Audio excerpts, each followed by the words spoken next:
Olá, sejam bem-vindos a mais uma aula de língua portuguesa. Vamos aqui começar uma nova quinzena, um novo conteúdo. Só para lembrar até aqui, nós começamos o mês de agosto falando na primeira quinzena muito sobre redação, por conta do concurso de redação. Depois passamos a falar sobre crônica, já falamos sobre reportagem e hoje temos um novo gênero para estudar. E o título da minha aula, é uma pergunta, como algumas vezes eu gosto de colocar. E hoje o título da aula é o seguinte: qual a forma mais poética de contar uma história?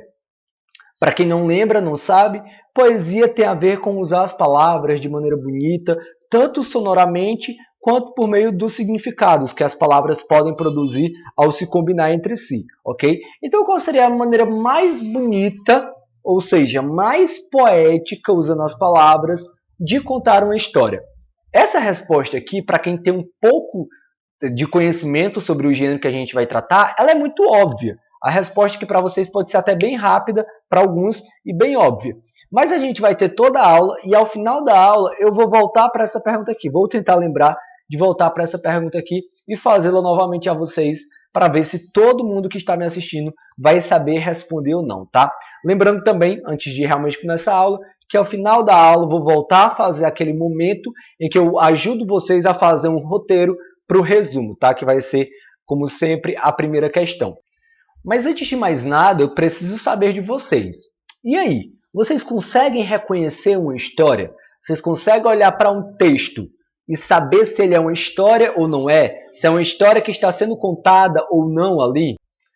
Eu espero, já que todos vocês estão no sétimo ano, que a resposta para essa pergunta aqui seja sim, professor, eu sei reconhecer uma história. É tanto que eu já coloquei aqui, né? Consegue, não é? Eu tenho certeza de que todo mundo consegue reconhecer uma história. Ou seja, vocês conseguem olhar para um texto e logo de cara, quando ele apresenta personagens, e aí quando você vê que o texto vai contar algo sobre a vida desse personagem, algo que esse personagem fez, e aí todo o texto focado nele, nas ações que ele praticou, e você percebe que tem um começo, meio e um fim, tem um final para esse texto, ou seja, um final para essa história desse personagem, você consegue reconhecer que ela é uma narrativa, né? Que é uma história sendo contada. Então, eu imagino que vocês saibam reconhecer, diferenciar um texto narrativo de outros textos. Por exemplo, de um texto que é só informativo na maior parte do tempo. Lembra daquela reportagem Geração Sem Filtro sobre a Camila, por exemplo? Ali seria realmente um texto narrativo? Será que, professor, lá naquele texto começa, logo no primeiro parágrafo, fala sobre a tal Camila, que é uma adolescente que usa muito celular. Então, estava contando a história dela. A pergunta que eu faço é, durante o texto todo, a pessoa que escreveu aquele texto faz o texto todo para falar sobre... Gente, desculpa, eu tive que pausar aqui mais uma vez, já é a terceira vez em 3 minutos que eu pauso, terceiro ou quarto, por conta do barulho externo, tá? Mas retomando aqui, vou tentar retomar de onde eu parei. Bem, eu acredito que vocês saibam diferenciar um texto narrativo de, por exemplo, um texto que é só informativo, como aquela reportagem. Porque aquela reportagem, por mais que o autor comece falando da Camila, mas todo aquele texto é para contar sobre a vida da Camila? É para contar o início, meio e fim sobre alguma coisa que a Camila viveu? Não, ele apenas cita a Camila como exemplo, ou seja, cita uma pessoa, tá, como um exemplo, mas na verdade, durante todo o texto, o que ele quer é repassar informações e não contar algo sobre a vida de alguém. Então, por mais que ele cite uma pessoa, não é propriamente uma história. Só é uma história quando é para contar algum acontecimento sobre a vida daquela pessoa. Seja ela uma pessoa real ou seja ela uma pessoa fictícia, ou seja, inventada. Agora vamos lá para a pergunta. Já que eu acredito muito que vocês sabem reconhecer uma história, eu queria que vocês tentassem lembrar em mais ou menos que textos é mais comum você encontrar histórias sendo contadas, né? Ou seja, em quais gêneros geralmente vocês encontram esses textos narrativos? Vamos lá, tenta lembrar dos gêneros.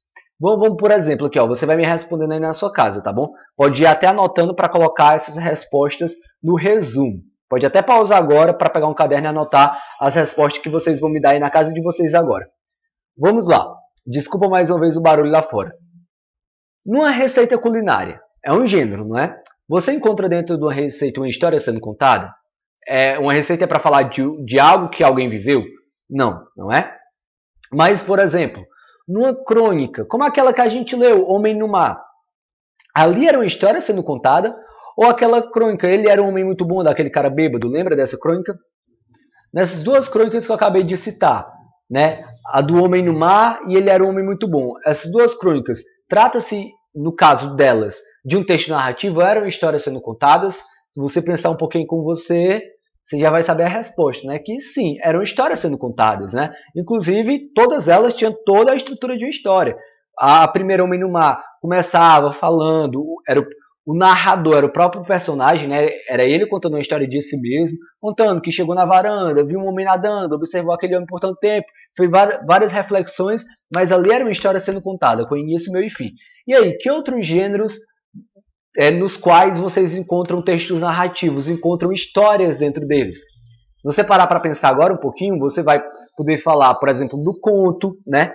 Todo conto, obrigatoriamente, ele tem que ser narrativo, tem que ser uma história sendo contada, até porque a palavra conto vem daí de contar, né? Então é contar uma história.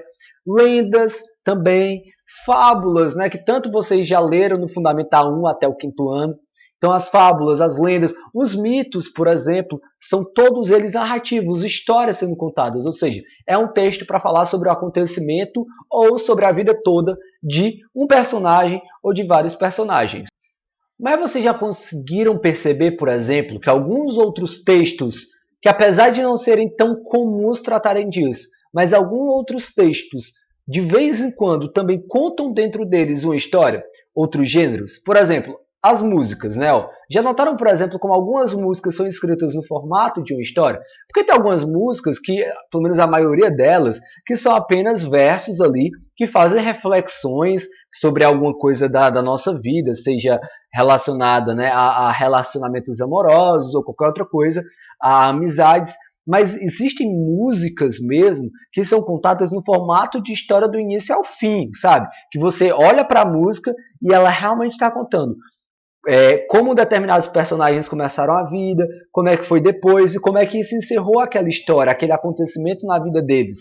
Então é realmente uma história do início ao fim. É diferente, por exemplo, de uma música sertaneja, como várias têm, que às vezes parece que todas falam sobre a mesma história, mas como algumas músicas sertanejas, que tratam, por exemplo, o cara cantando sobre a mulher que foi embora, e fala que a mulher deixou ele e tudo mais.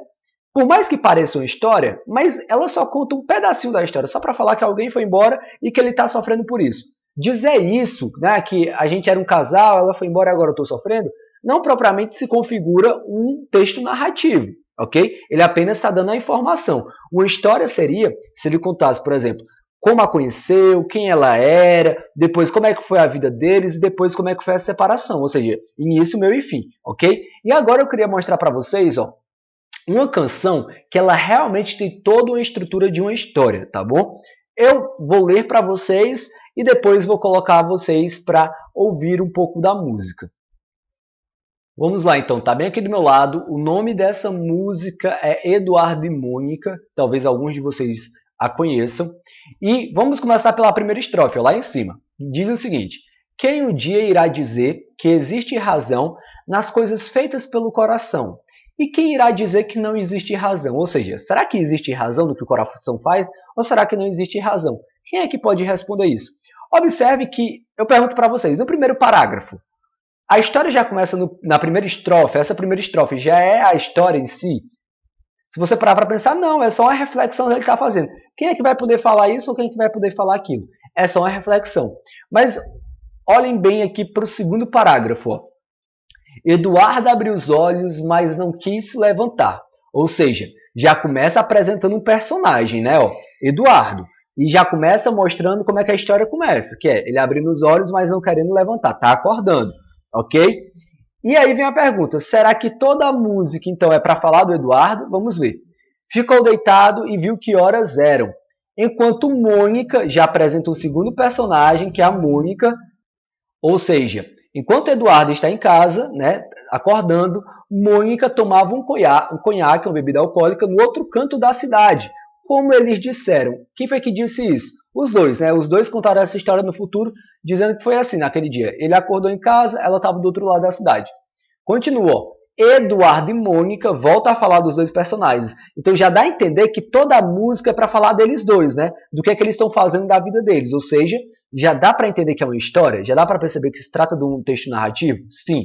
Então vamos lá. Eduardo e Mônica um dia se encontraram sem querer e conversaram muito mesmo para tentar se conhecer.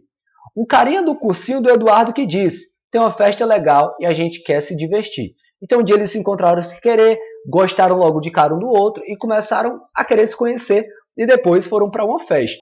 E a história continua mostrando o que foi que aconteceu nessa festa com eles dois, ó. Festa estranha com gente esquisita. Aí abre aspas. Eu não tô legal. Não aguento mais birita. Ou seja, alguém falou isso, né? Que não estava legal, que não aguentava mais beber. Birita, no caso, é bebida alcoólica. E depois que o Eduardo diz isso, a Mônica, ó, o que é que diz aqui? E a Mônica riu e quis saber um pouco mais sobre o boyzinho, né? O menino que tentava impressionar. E o Eduardo, que já estava mal, né? Bebeu demais, meio tonto, só pensava em ir para casa. É quase 2, eu vou me ferrar. Ó. Entre aspas de novo, ou seja, é um outro pensamento do Eduardo, né? Eita, eu quero ir para casa, já são quase 2 da manhã. Então, se eu não for para casa agora, meus pais vão brigar comigo, eu vou me dar mal. Aí continua, ó. Observe que tudo é focado neles dois, nem só no Eduardo, nem só na Mônica, é neles dois, ó. Continua. Eduardo e Mônica trocaram telefones. Observam como a história ela vai progredindo, né? Começam acordando no canto, o outro no outro, eles se conhecem, vão para uma festa, depois da festa, ó, Eduardo e Mônica trocaram telefone, depois telefonaram e decidiram se encontrar. Então, ó, dá para notar que o tempo vai passando, né? E eles vão se conhecendo cada vez mais. O Eduardo sugeriu uma lanchonete para o encontro deles dois, mas a Mônica queria ver o filme do Godard. Godard, gente, é um filme que foi lançado na década de 80, ou seja, dá para ver que essa história aqui é antiga, né? Se encontraram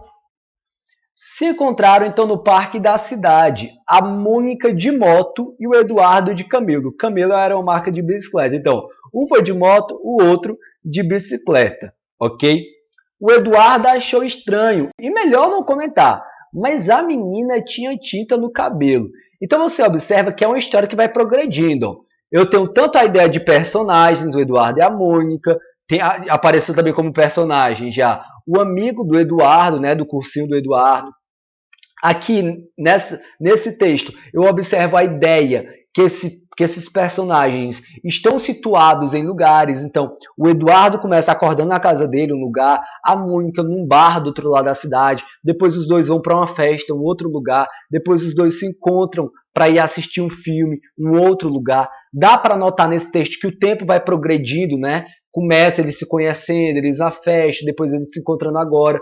Então, toda a estrutura do texto me faz pensar que aqui se trata de uma história. Então, é um texto narrativo. Aí o próximo parágrafo, a próxima estrofe, quer dizer, Eduardo e Mônica não eram nada parecidos. Ela era de leão, ou seja, é o signo, né, do zodíaco dela, e ele tinha 16 anos. Ela fazia medicina e falava alemão. Olha como ela era inteligente. E ele ainda nas aulinhas de inglês. Até porque quando era mais novo que ela, e provavelmente pelo que dá a entender aqui na canção, ele tinha menos possibilidade financeira que ela, então ela já estava no estágio bem, vamos dizer assim, né, bem superior na vida dela, na faculdade, já falava alemão, bem inteligente, e ele ainda é aquele adolescente, né, fazendo cursinho de inglês, terminando a escola e tudo mais, ok? Gente, essa música continua muito mais, só que eu não vou continuar lendo para vocês, porque a aula já está com 13 minutos, tá bom? E até pelo tempo, eu também não vou colocar aqui a música para tocar, tá bom? Senão vai demorar mais tempo. Mas se quiserem, procurem no YouTube, procurem no Spotify, por exemplo, coloquem, né? Eduardo e Mônica, música Eduardo e Mônica, e escutem até o final e saibam como a história termina. Deu para ver como ela começa, como é que ela está se desenvolvendo, mas descubram como ela termina. O que eu queria mostrar com essa música é o seguinte, que até músicas, que é algo cantado, que tem instrumentos, pode ser feito também de maneira narrativa, em forma de história, tá bom? Então, de maneira geral, o que eu quis mostrar para vocês nesse primeiro momento da aula é o seguinte: as histórias podem ser contadas tanto por meio de textos em parágrafos, que é a chamada prosa, que são os textos escritos por parágrafos, tá bom? Como, por exemplo, retornando aqui, observem a crônica Homem no Mar. É um texto, é um texto narrativo, é uma história sendo contada. Mas como ela é contada da maneira mais tradicional, da maneira como a gente mais conhece, que é por meio de parágrafos. Ó. O primeiro parágrafo é o início da história, aí a partir do segundo parágrafo a história vai se desenvolvendo, parágrafo após parágrafo, tá? Então, existe o texto narrativo em prosa, ou seja, por meio de parágrafos. Mas também vai existir aqui os textos narrativos, as histórias contadas por meio de versos. Então, ao invés de parágrafos após parágrafos, eu posso contar uma história em formato, como vocês já viram, de poemas, né? Por meio de versos. Como é o caso da música que eu acabei de mostrar para vocês, Eduardo e Mônica. São apenas versos, ó. As linhas não são enormes até formar parágrafos, não. Elas são versos que vão formando estrofes, e estrofe após estrofe você vai vendo como é que se constrói a história. E só para deixar claro, isso é uma música. Mas toda música, antes de ganhar um ritmo, antes de ganhar instrumentos que a acompanhem, ela é primeiramente um poema, não é? Se ela é dividida em versos, em estrofes, em alguns momentos pode até rimar, então, em primeiro lugar, a música também é poema. Ou seja, eu posso ter histórias por meio de prosa, de parágrafos, ou uma história sendo contada por meio de versos, tá? Eu tenho certeza que alguns de vocês já pensaram em exemplos, até exemplos regionais aqui, de histórias que são contadas por meio de versos. Então, pessoal, esses poemas, né, que contam histórias, eles são chamados de poemas narrativos. Aí eu pergunto para vocês, é difícil de aprender esse termo, aprender o nome desse gênero e entender o que é que ele é? Olha o nome do gênero, poemas narrativos. Logo de cara não dá para saber do que se trata, não. Se trata de poemas, de textos escritos em versos, que podem até rimar, que vai ter uma linguagem mais bonita e gostosa de se ouvir. E esses poemas, eles vão contar histórias, histórias com início, meio e fim sobre algum acontecimento na vida de algum personagem, seja ele real ou fictício. Então eu acredito que esse dos gêneros que a gente vem estudando é um dos mais fáceis possível.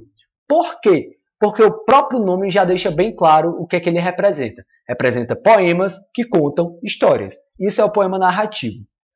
Mas aí, para começar a se aprofundar mais nesse gênero, né, compreender melhor a sua importância, queria perguntar para você o seguinte: você sabe dizer há quanto tempo, né, existem esses poemas narrativos? Desde quando eles existem? É algo recente? Será que é algo que foi criado há pouco tempo? E aí você pode se perguntar, mas professor, qual a importância de eu ter essa informação? Saber se eles foram criados há muito tempo, há pouco tempo, é importante porque o que é que eu vou aprender a mais com isso? Aqui é o trecho de uma epopeia. O que é epopeia? Né? Que palavra é essa? Que palavra é essa, professor? Epopeia. Epopeia é um poema extenso, ou seja, um grande poema que conta a história de algum herói, de algum feito heróico, algum feito magnífico. Então, você pode lembrar até aqui relacionar a epopeia com os mitos. Não tem os mitos que geralmente contam a história de alguém corajoso que muitas vezes enfrentou os deuses ou que tentou algo grandioso, não é? Por exemplo, o mito de Prometeu, não é? Prometeu foi lá, pegou o fogo de Zeus para levar o conhecimento à humanidade, e mesmo ele tendo sido punido severamente depois, não foi um feito heróico, ele não sacrificou por todo mundo. Então isso é um mito. Só que a epopeia, ela conta essas grandes histórias, essas histórias heróicas, por meio da poesia, por meio do poema, não em parágrafos, é por meio da poesia, para ficar mais bonito, para ser mais gostoso de ouvir, ok? E tem essa epopeia aqui, que é uma das mais conhecidas de todos os tempos, que é a Ilíada, que conta a história de Troia. Não sei se vocês já assistiram o filme, ouviram falar. Troia era uma cidade grega e Troia ficou em guerra por cerca de 50 anos. Então, esse poema ele conta 40 anos dessa guerra. É um poema para contar como é que foi 40 anos dessa guerra. É claro que alguns pontos ele resume, pula para outros anos, mas é para contar os 40 anos dessa guerra. E aí, se você quiser pausar o vídeo agora e ler um pouco aqui, você vai perceber que a linguagem desse trecho que eu coloquei, ela realmente é poética, ela vai contando de maneira bonita, quando, por exemplo, Heitor, né, que era um dos grandes generais de Troia, volta para casa, traz a sua esposa e por aí vai. Até porque Troia é uma história que a própria Grécia já conhecia, mas aí Homero, né, o autor de Ilíada, foi lá e escreveu a história de Ilíada. Porque é o seguinte, a história de Troia já era bacana, mas imagina a história de Troia contada em forma de poema, ficou mais bacana ainda.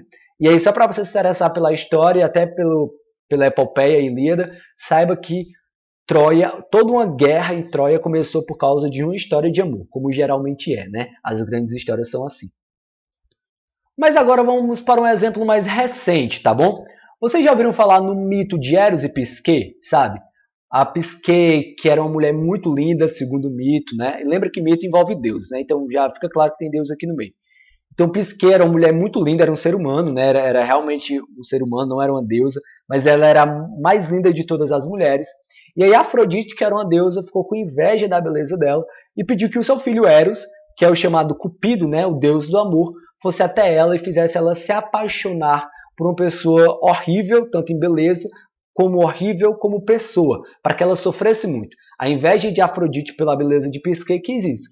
E aí, a história é até longa, né, dependendo da maneira como ela é contada, mas acontece que, na verdade, Eros se apaixona por Pisquê.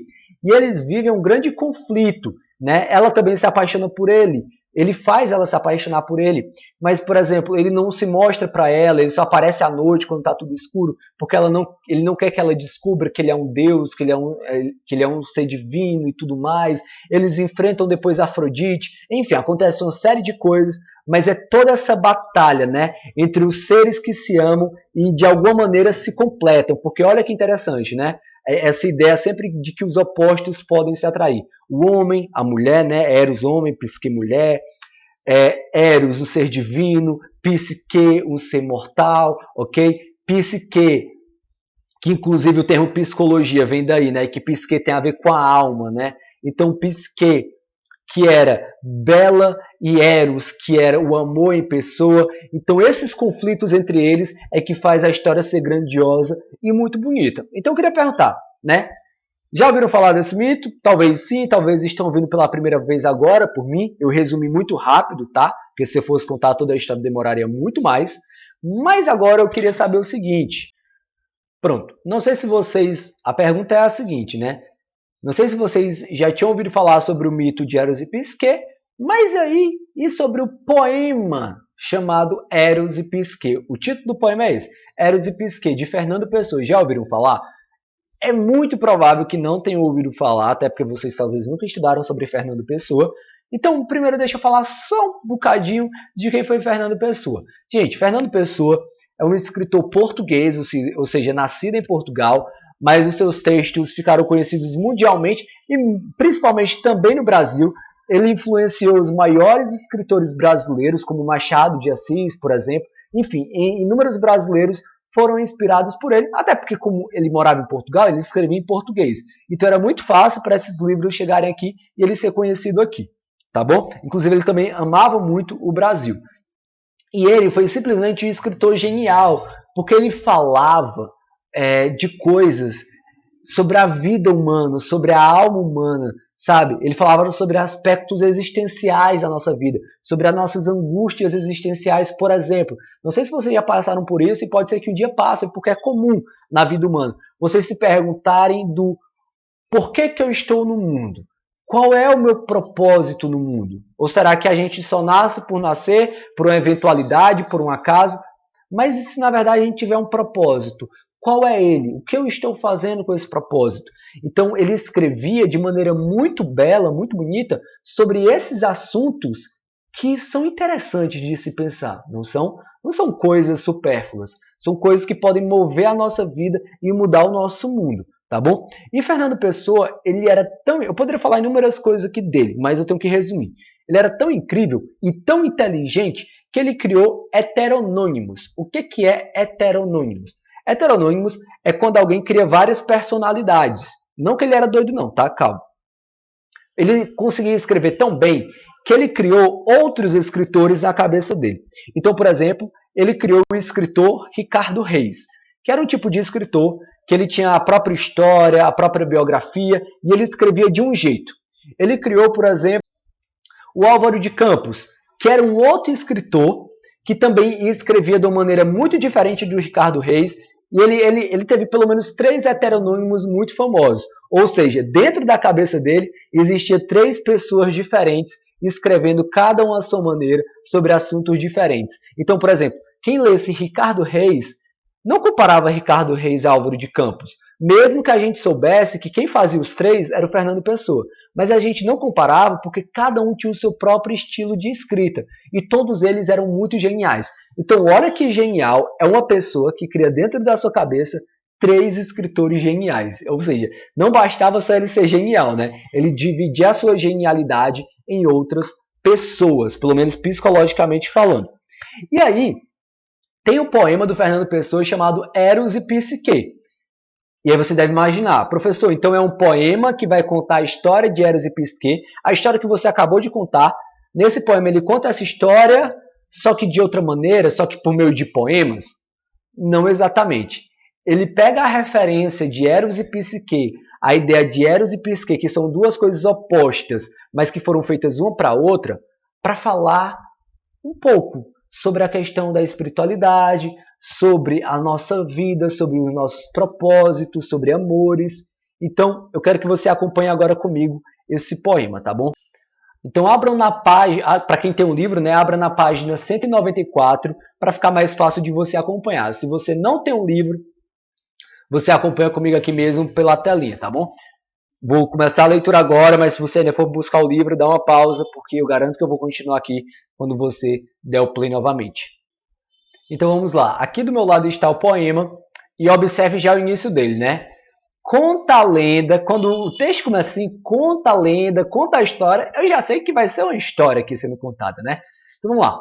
Conta a lenda que dormia uma princesa encantada, a quem só despertaria um infante que viria de além do muro da estrada.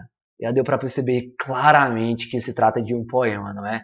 Os versos, a rima, o ritmo, né? Observe que a minha leitura, não porque eu quero, mas porque o poema permite, a minha leitura ela cria um ritmo no poema. Aí só para deixar claro, para quem não entendeu, existe uma lenda, segundo o autor desse poema, que uma princesa encantada dormia, né? Dormia profundamente, e só despertaria um infante. O que é um infante? É geralmente um príncipe, mas que não vai ter direito ao trono. Geralmente, quem é que tinha direito ao trono? O príncipe mais velho. Então, os mais novos não tinham. E eles eram chamados de infante. Tá? Ou seja, é príncipe, mas não é o mais importante. Então, o príncipe que viria de além do muro da estrada, né? Então, viria de bem longe. Ele tinha que tentado vencer o mal e o bem, antes que, já libertado, deixasse o caminho errado por o que a princesa vem. Ou seja, antes de chegar até a princesa, ele teria que enfrentar obstáculos, por exemplo, vencer o mal e o bem, sabe? Para sair do caminho errado, entrar no caminho certo e ir à direção à princesa. Ou seja, a missão dele não seria fácil, ele teria que lutar para chegar até ela. A princesa adormecida se espera, dormindo espera. Sonha em morte a sua vida, e orna-lhe a fronte esquecida, verde, uma grinalda de era. Então, a princesa adormecida está esperando por ele, meio que sem querer, mas ela está, porque ela está lá dormindo, não está fazendo nada, então está esperando por ele. E aqui fala, olha que bonito, ó, sonha em morte a sua vida. Ou seja, ela está viva, mas ela é como se ela sonhasse com a morte. Já que, às vezes, até não se brinca com essa ideia de que dormir é morrer por algumas horas. Porque quando você está dormindo, você não sabe que está vivo.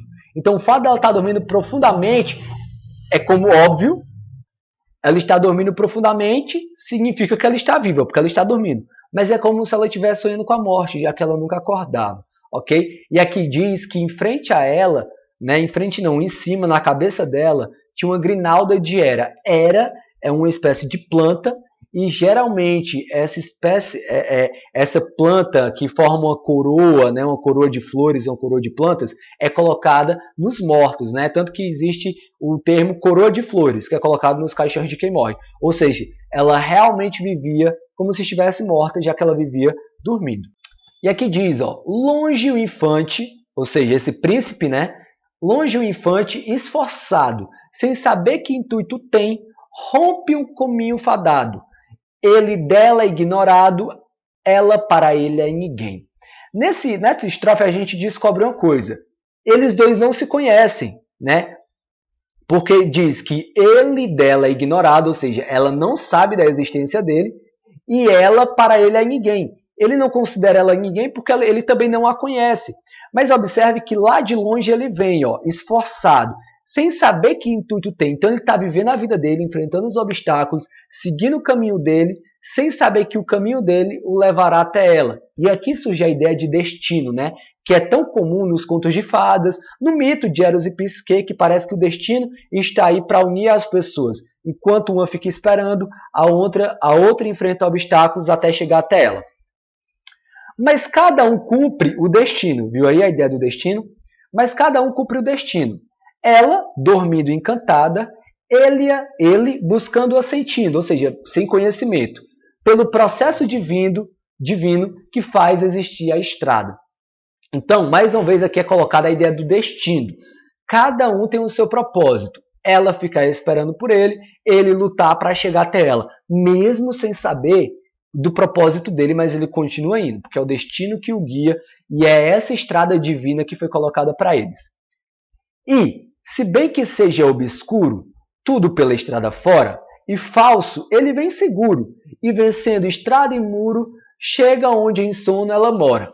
Então o que acontece? Ó, mesmo que por um caminho obscuro, mesmo que por um caminho distante, ele continua vindo, estrada adentro, estrada afora, e ele vence a estrada e vence o muro. Mais uma vez a ideia de muro é colocada aqui para dar a ideia de obstáculo, né? Então todos os obstáculos que tem entre ele e ela, ele consegue vencer e chega até onde em sono ela mora. Então ela está dormindo no lugar e ele chega onde ela está.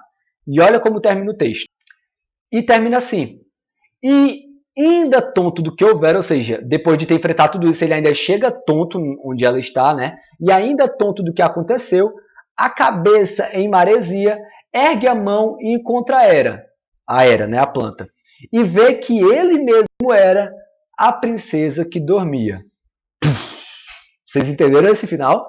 Esse final aí ele é muito confuso, né? Ó, ele chega no lugar onde ela está, ainda meio atordoado de tudo que aconteceu com ele, de todos os obstáculos que ele teve que enfrentar, a cabeça em maresia, maresia que é no sentido de algo atordoado, movimentado, e ele chega lá, né, sem nem saber que vai encontrá-la, mas ele ergue a mão e encontra a Hera, sabe? Aquele círculo de plantas que deveria estar na cabeça dela, ele encontra essa Hera. E ele percebe que, na verdade, ele mesmo era a princesa que dormia. Aí você pode estar se perguntando, mas professor, o que é que isso significa?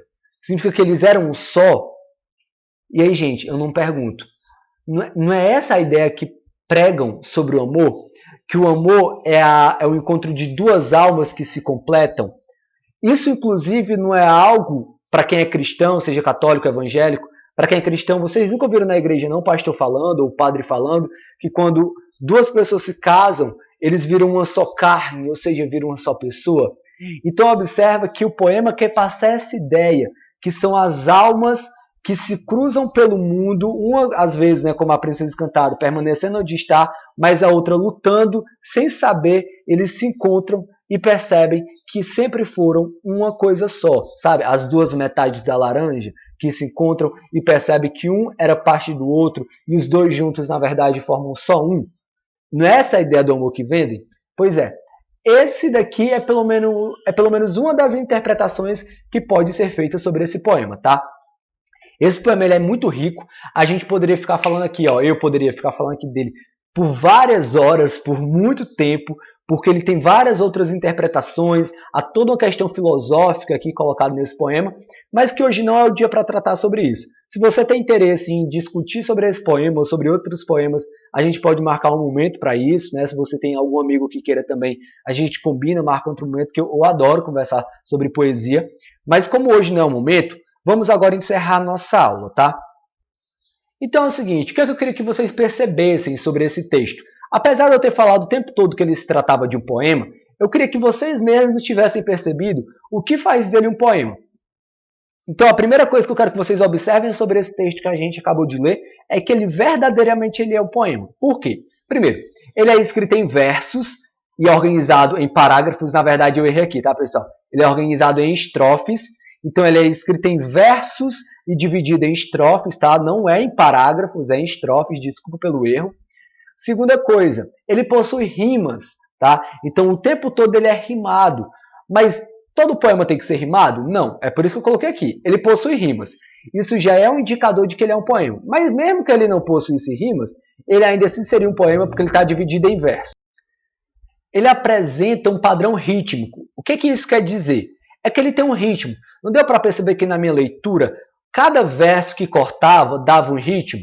Eu terminava o verso, aí começava o outro e o ritmo não ia continuando, como se fosse um toquezinho aqui, ó, um acompanhamento da leitura. Então ele tem o poema ele sempre vai ter um ritmo diferente da prosa, que são os textos em parágrafos. E por fim, o que prova que ele é um poema é que ele possui uma forte linguagem figurada, ou seja, metáforas, analogias, comparações. Observe naquela parte que fala que ela, em vida, ela sonhava sobre a morte. Olha que interessante essa comparação aí. A pessoa está em vida sonhando com a morte. Então essa linguagem dele mais bonita, de comparação, juntando elementos contrários, morte e vida, faz com que fique bem claro que a linguagem é bonita, foi pensada e por isso é um poema, tá bom? E para além disso, o que eu queria que vocês observassem sobre esse poema é que ele é o básico, que ele é narrativo. Ou seja, é um poema, todo mundo deu para perceber, mas deu para perceber que é uma história? Por exemplo, o que prova que ele é uma história? Primeiro, há personagens nesse poema, tá? Quais são os personagens? A princesa e o infante, tá? Não é dado o nome comum deles dois, mas é a princesa e o infante. Então, tem dois personagens. Segunda coisa que prova que é uma história, é dada a noção de tempo e espaço. Então esses personagens eles estão situados em um determinado tempo e em um determinado espaço. Qual é o espaço? Um poderia ser um castelo, ela está escondida, guardada, e ele está vagueando pelo mundo seguindo o caminho dele. Ó. Então já tem uma noção de espaço. O tempo, apesar de não ser tão marcado, mas dá para perceber que ele começa lá longe e ele termina já próximo a ela. Ou seja, se passou um tempo enquanto ele caminhava e percorria o caminho até chegar até ela. Então deu para entender que é um processo aí em que eles vão caminhando no tempo e no espaço, os personagens. E por fim, o que dá para notar é que esse texto possui um enredo bem definido. Uma situação inicial, um conflito, um clímax e um desfecho. Né? Ou seja, os personagens começam de uma maneira e terminam de outra. Eles começam ela dormindo, ele vagueando pelo mundo, a história mesmo começa quando ele começa a enfrentar as batalhas, as dificuldades para chegar até ela. O grande clímax é quando ele chega até lá, né? E quando ele pega na era, naquela coroa de plantas. E o desfecho seria então o final realmente, que é quando ele descobre que na verdade eles dois são um só. Então deu para observar essa estrutura, começo, meio e fim. Não fica claro que é uma história? Pois é, gente. Então, esse foi um exemplo de poema narrativo. E é sobre isso que a gente vai estudar durante a nossa quinzena. Eu acho que foi fácil de entender, é fácil de identificar um poema narrativo. E é isso. Até a próxima. Espero que tenham assistido até aqui, espero que tenham gostado, espero que não tenham pulado o vídeo. E quem tiver dúvida agora de fazer o roteiro, no caso, o resumo dessa aula, fica mais um pouquinho que eu vou explicar.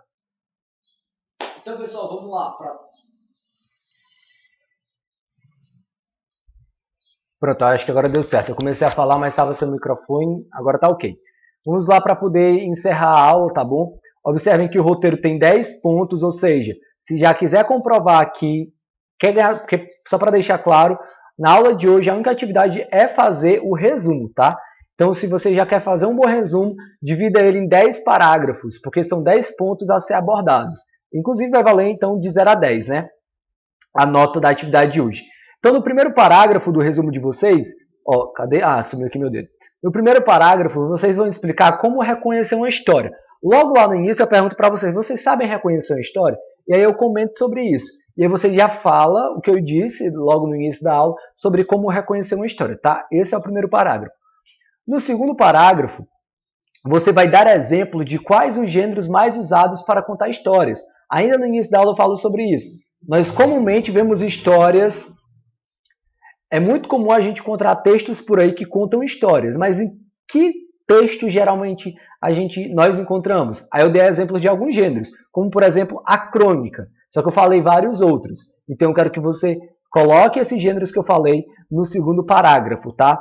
Terceiro parágrafo, eu quero que você explique a história da música Eduardo e Mônica. Eu falo sobre essa música, eu me detenho nela durante vários minutos, então eu quero que você explique a história dela, pelo menos até onde eu contei.